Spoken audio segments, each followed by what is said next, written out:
ایک بادشاہ نے اعلان کیا جو ہمارے ہاتھی کو رلا دے گا میں اسے انعام سے نوازوں گا. گاؤں میں اعلان کر دیا گیا, پورے شہر کے اندر ہر کوئی آتا ہاتھی کے کان میں جا کر کے اپنی کہانی سناتا, ایک سے ایک پریشانی سناتا, لیکن ہاتھی روتا نہیں تھا.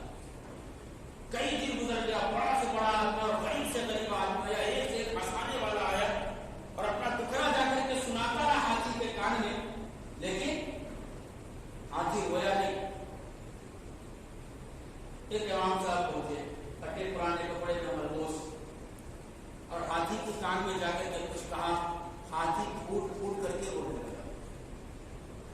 سارے لوگ پریشان ہو گئے, یار ایک سے ایک دکھ بھری داستان میں آ کر کے سنایا, اس کے اوپر ذرا برابر اثر نہیں ہوا, اور تم کیا جا کر کے بولے کس طریقہ پر بس ایک منٹ کے اندر ہاتھی کو رونا شروع کر کے اور پھوٹ پھوٹ کر کے.